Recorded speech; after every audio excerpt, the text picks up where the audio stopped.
हाँ, तो dear students, आज मैं रुचिरा भाग 3 क्लास 8 संस्कृत चतुर्दशः पाठः आर्यभट्टः के बारे में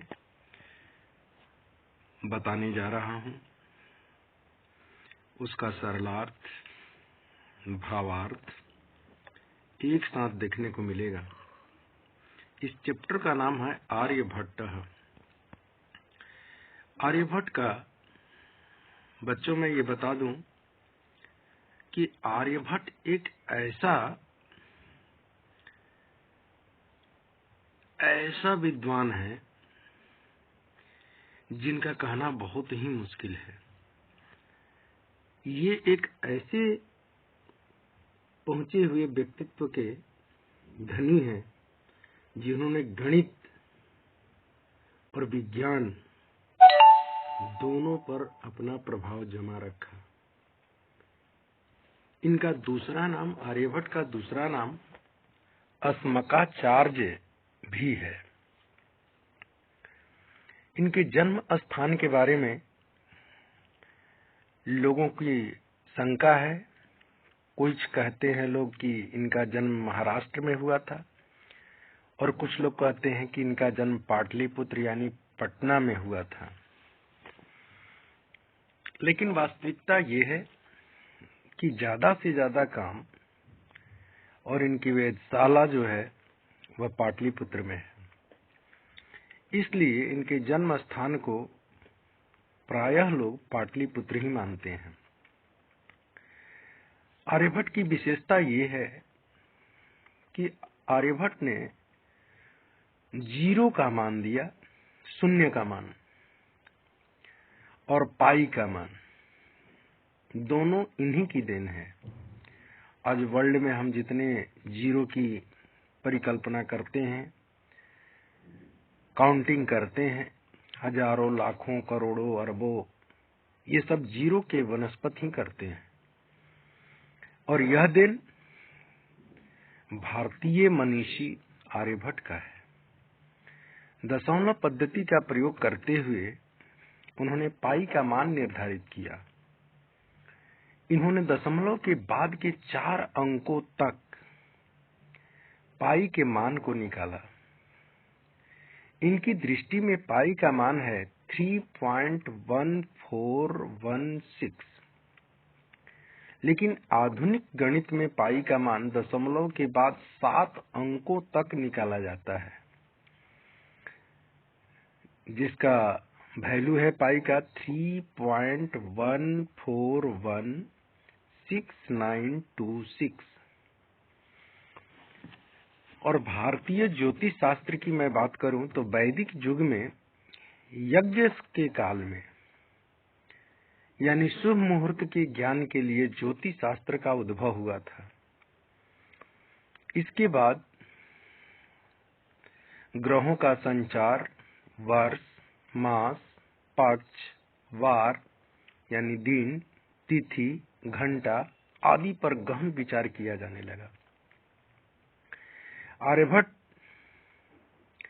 वराहमिहिर, ब्रह्मगुप्त, भास्कराचार्य, बाल गंगाधर तिलक, रामानुजम आदि हमारे देश के प्रमुख ज्योतिष शास्त्री हैं। हमें अपने देश पर गर्व होना चाहिए। आर्यभट्टियम सबसे बड़ी विशेषता है कि इनकी जो रचना है आर्यभट्ट की, वह आर्यभट्टियम है, जिसको याद करने में देर नहीं, उन्हीं के नाम पर आधारित है। इसलिए इनकी रचना कौन सी है तो आर्यभट्टियम है। आर्यभट्ट ने 499 ईस्वी में इस ग्रंथ की रचना की थी और इनकी सबसे बड़ी विशेषता ये है कि कभी भी ये फलित ज्योतिष पर विश्वास नहीं किए और न सिद्धांत ज्योतिष पर।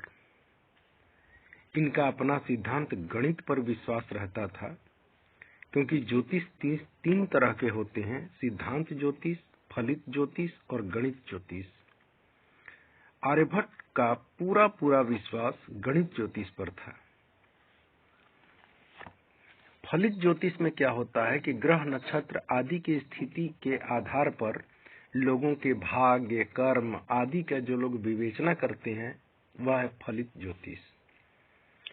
और इनकी सबसे बड़ी देन है वेधशाला, जिसको हम जंतर मंतर भी कहते हैं। और ये जंतर मंतर आपको जयपुर, दिल्ली, इलाहाबाद, वाराणसी आदि जगहों पर देखने को मिलता है। जब हमारे पास घड़ियों की कमी थी उस समय ये जंतर मंतर बहुत काम आता था। अब इसके बारे में थोड़ा सा और विशेष बातें जान लें। जैसा कि इसमें लिखा हुआ है कि भारतवर्ष की अमूल्य निधि है ज्ञान विज्ञान की सुदीर्घ परंपरा। इस परंपरा को संपोषित किया प्रबुद्ध मनीषियों ने। उन्हीं मनीषियों में से एक आर्यभट्ट भी थे। इन्हीं मनुष्यों में अग्रगण्य थे आर्यभट्ट, दशमलव पद्धति आदि के आरंभिक प्रयोक्ता। आर्यभट्ट ने गणित को नई दिशा दी। इन्हें एवं इनके परिवर्तित सिद्धांतों को तत्कालिक रूढ़िवादियों का विरोध झेलना पड़ा था। वस्तुतः गणित को विज्ञान बनाने वाले तथा गणितीय गणना पद्धति के द्वारा आकाशीय पिंडों की गति का प्रवर्तन करने वाले ये प्रथम आचार्य थे। आचार्य आर्यभट्ट के इसी वैदुष्य का उद्घाटन प्रस्तुत पाठ में है।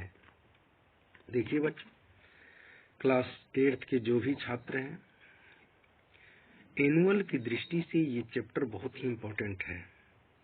इसलिए अभी तो मैं इस पाठ का सारांश भेज रहा हूं, क्योंकि हो सकता है कि एक गद्यांश इसमें से दे दे और उसमें से कुछ प्रश्न दे दे 4 या 5 नंबर का। अगर नहीं भी दे तो प्रश्न उत्तर तो जरूर रहता है इसके पीछे से, जिसमें से फिलिंग दी ब्लैंक्स आ जाए, विलोम आ जाए, या और भी जो चीजें हैं जैसे संधि विच्छेद है या समानार्थी शब्द है, विपरीतार्थक शब्द है, वाक्य रचना है, तो आदि चीजें इसमें से जरूर आती हैं। इसलिए पहले ही मैं बता देता हूं इस पाठ को पढ़ने से पहले कि उसका उत्तर भी मैं भेजूंगा, आप लोग जरूर याद कर लेंगे। तो अभी इस पाठ को देखिए, इसका मीनिंग समझते चलें। गहन अध्ययन करना जरूरी है, कहाँ से क्या दे दे कुछ पता नहीं, इसलिए एनुअल की तैयारी पूर्ण रूप से हो, इसको लेकर के हमने इस चैप्टर को तैयार किया है। देखिए और ध्यान से सुनिएगा। कह रहा कि पूर्व दिशायाम उदेति सूर्यः। पूर्व दिशायाम का मतलब होता है कि पूर्व दिशा में। फिर कह रहा है कि उदेति सूर्य, उगता हुआ सूर्य, पश्चिम दिशायाम च, पश्चिम दिशा में, अस्तम गच्छति, डूबने जाता है। उदय के उल्टा क्या होता है? अस्त। उदेति उगता है और अस्तम यानी डूबना, गच्छति इति दृश्यते ही लोके, यानी लोके यानी संसार में, दृश्यते देखा जाता है। क्या देखा जाता है? कि पूर्व दिशा में सूर्य उगते हैं और पश्चिम दिशा में डूबते हैं।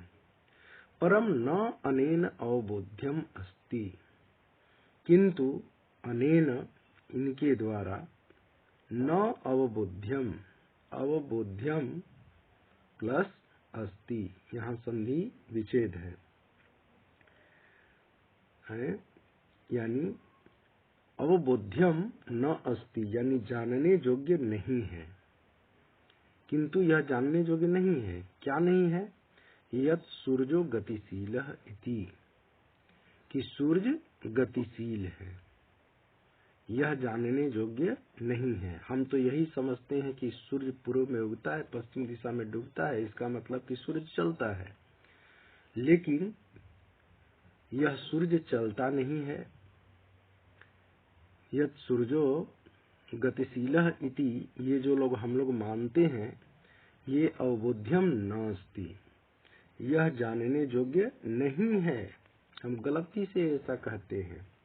क्यों? क्योंकि सूर्यो अचलः, सूर्यः प्लस अचलः, सूर्यो अचलः, यानी सूर्य अचल है। जैसे एस की तरह जो लिखा हुआ है, संस्कृत में कितने बच्चे इसको नहीं जान समझते हैं कि ये क्या है।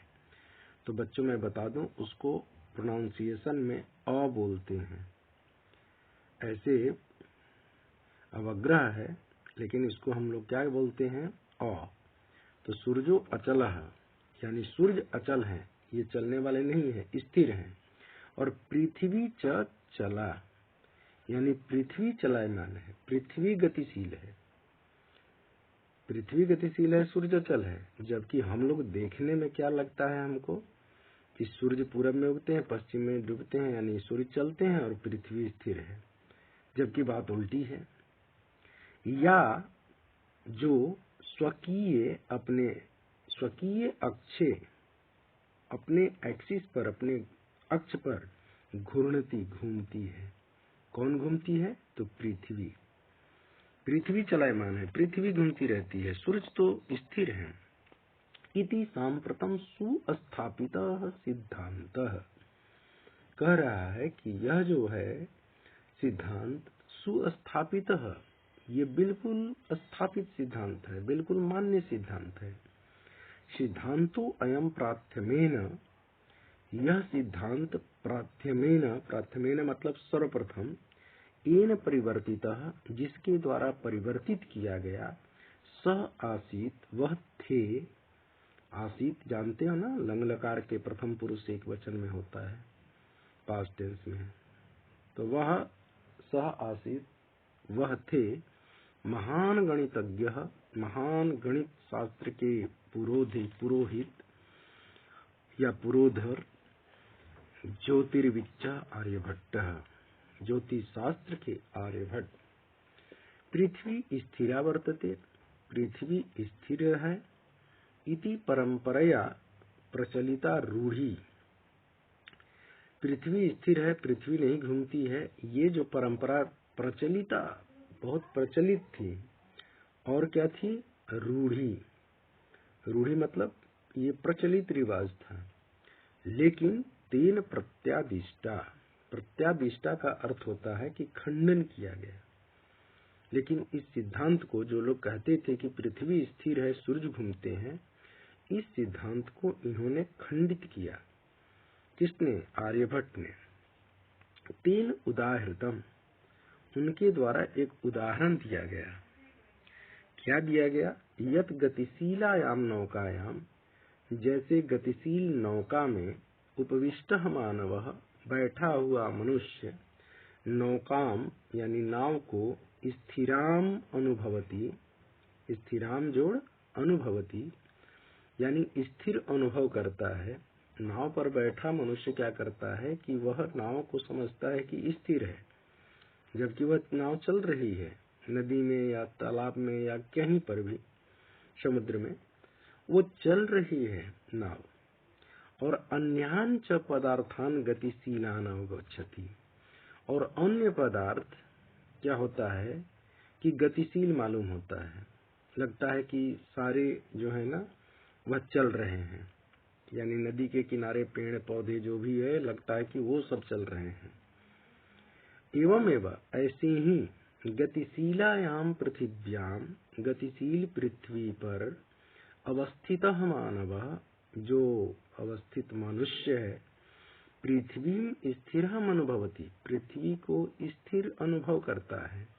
और सूर्य आदि ग्रहान च गतिशीलान वेत्ति, और सूर्य आदि ग्रहों को वह गतिशील, वेत्ति मतलब जानता है या मानता है।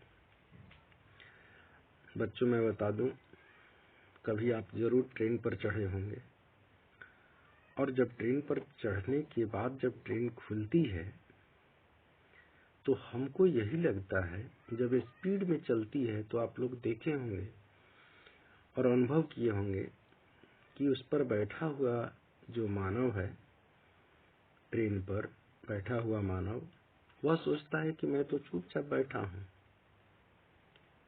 और बगल से जो बिजली के खंभे हैं या पेड़ हैं, ये बहुत तेजी से दौड़ रहे हैं। जबकि रियलिटी क्या है? रियलिटी ये है कि खंभे और पेड़ स्थिर है और ट्रेन चल रही है और ट्रेन पर बैठा हुआ मानव भी दौड़ रहा है उस ट्रेन के साथ, लेकिन उसको लगता है कि हम स्थिर हैं, ये सब दौड़ रहे हैं। यही भ्रम, इसी भ्रम को उन्होंने तोड़ा और बताया कि जैसे हम सूर्य को देखते हैं कि यहाँ से पूरब में उगा और पश्चिम में चला गया, रियलिटी ये नहीं है। सूर्य स्थिर है, हम गतिशील हैं, पृथ्वी गतिशील है। इसलिए पृथ्वी के घूमने से लगता है कि सूर्य घूम रहे हैं, जबकि सूर्य स्थिर है, पृथ्वी घूम रही है। आप लोग पढ़े होंगे कि the earth moves around the sun. देखिए 476 ख्रीष्टाब्दे 476 ईस्वी सन में आर्यभट्टः जन्म लब्धवान इति, आर्यभट्ट का जन्म हुआ। तेनेव विरचिते, उनके द्वारा रचित आर्यभट्टीयम, ये उनका ग्रंथ है। आर्यभट्ट के द्वारा जो लिखा गया ग्रंथ है उसका नाम है आर्यभट्टीयम इति अस्मिन् ग्रंथे, इस ग्रंथ में उल्लिखित है, लिखा गया है। ग्रंथोऽयं तेन त्रयोविंशतितमे, यह जो ग्रंथ जो लिखे, ग्रंथो अयम, ग्रंथा प्लस अयम ग्रंथो अयम, यह जो ग्रंथ है तेन, उनके द्वारा, त्रयोविंशतितमे यानी 23 वर्ष में, वयसी उम्र में, विरचितः लिख दिया गया। ऐतिहासिक स्रोत भी, ऐतिहासिक स्रोतों के द्वारा, तथ्यों के द्वारा ज्ञायते, मालूम हुआ, यत् पाटलिपुत्रम निकषा, कि पाटलिपुत्र के नजदीक आर्यभट्टस्य वेधशाला आसीत्, आर्यभट्ट का वेधशाला था। अनेन इदम, इससे, इदम मतलब यह, अनुमीयते, अनुमान किया जाता है, यत् तस्य कर्म भूमि, यानी उनके काम की जो भूमि थी, जहाँ पर काम ज्यादा किए थे, पाटलिपुत्रम एव आसीत्, पाटलिपुत्र ही था। अब देखिए पैराग्राफ चेंज हुआ। आर्यभट्टस्य योगदानम, आर्यभट्ट का योगदान किस क्षेत्र में है? तो कह रहा है कि गणित ज्योतिषा, गणित ज्योतिष संबद्धम वर्तते, यत्र संख्यानाम आकलनम, जहाँ पर संख्याओं का काउंटिंग यानी गणना, आकलनम मीन्स गणना, महत्वम आदधाति, यानी महत्व, आदधाति मतलब रखता है। उनका संख्या जो है, काउंटिंग, वह महत्व रखता है, क्योंकि उनको गणित ज्योतिष शास्त्र पर ज्यादा विश्वास था। आर्यभट्ट फलित ज्योतिष शास्त्रे न विश्वस्ति स्म, आर्यभट्ट जो थे वह फलित ज्योतिष में विश्वास नहीं करते थे। गणितीय पद्धति के अनुसार आकलनम आधृत्य एव तेन प्रतिपादितम, यत्, उनके आकलन के आधार पर, उनके द्वारा जो सिद्धांत प्रतिपादित किया गया, यत् ग्रहणे, की ग्रहण में राहु केतु नामकौ दानवौ न अस्ति। जनरल लोग यही समझते थे कि जब ग्रहण लगता है, चाहे वह सूर्य ग्रहण हो या चंद्र ग्रहण हो, उसमें राहु और केतु नाम के दो दानव, दो राक्षस क्या करते हैं, इन दोनों को ग्रस लेते हैं। यानी सूर्य को ग्रस लिए तो सूर्य ग्रहण हो गया, चंद्रमा को राहु केतु में से कोई ग्रस लिया तो चंद्र ग्रहण हो गया, यही लोग समझते थे। तो राहु केतु नामको दानवो न अस्ति, इन्होंने प्रतिपादित किया वह दानव कारण नहीं है। तत्र तो वहां पर क्या है कि सूर्य चंद्र पृथ्वी इति त्रीणि एव कारणानि, कभी भी अगर सूर्य ग्रहण हो या चंद्र ग्रहण हो तो उसमें तीन ही ये लोग एक दूसरे का कारण बनते हैं। कौन कौन? तो सूर्य, चंद्रमा और पृथ्वी, त्रीणि एव कारणानि, बस तीन ही कारण है जब भी ग्रहण लगेगा। तो होता क्या है कि सूर्य परितः, सूर्य के चारों ओर, भ्रमंत्याः भ्रमंत्याः पृथ्वी, घूमती हुई पृथ्वी, क्योंकि पृथ्वी तो अपने एक्सिस पर घूमती ही रहती है सूरज के चारों ओर, तो सूरज के चारों ओर घूमती हुई पृथ्वी चंद्रस्य परिक्रमा पथेन, चंद्रमा के परिक्रमा पथ पर संयोगात, संयोग से अगर आ जाती है तो क्या होता है, यानी सूर्य और चंद्रमा के बीच पृथ्वी के आने पर या जाने पर उसकी छाया चंद्रमा पर पड़ने से चंद्र ग्रहण हो जाता है, क्योंकि पृथ्वी क्या करती है, प्रकाश को रोक लेती है, इसके कारण चंद्र ग्रहण हो जाता है। यदा, जब पृथिव्याः, पृथ्वी के छायापातेन, छायापात से चंद्रस्य प्रकाशः अवरुध्यते, चंद्रमा का प्रकाश जब अवरुद्ध हो जाता है तदा चंद्र ग्रहणम भवति, तो चंद्र ग्रहण होता है। यानी पृथ्वी जो होती है वह सूरज और चंद्रमा के बीच में जब आ जाती है तो उसकी छाया चंद्रमा पर पड़ती है, जिसके कारण चंद्र ग्रहण हो जाता है। तथैव, वैसे ही, तथा प्लस एव, संधि विच्छेद है यहाँ पर, क्या है, तथा प्लस एव, कभी कभी आ जाता है ये, इसलिए ध्यान रखिएगा आप लोग, तथा जोड़ेव तथैव होता है। वैसे ही पृथ्वी सूर्योः मध्य, पृथ्वी और सूरज के बीच में समागतस्य चंद्रस्य, चंद्रमा के आ जाने से और उसकी छायापातेन, छायापात होने से सूर्य ग्रहणम दृश्यते, सूर्य ग्रहण होता है। यानी पृथ्वी और सूरज के बीच में चंद्रमा के आ जाने से उसकी छाया सूर्य पर पड़ने से सूर्य ग्रहण होता है, और यह कब होता है, अमावस्या के दिन।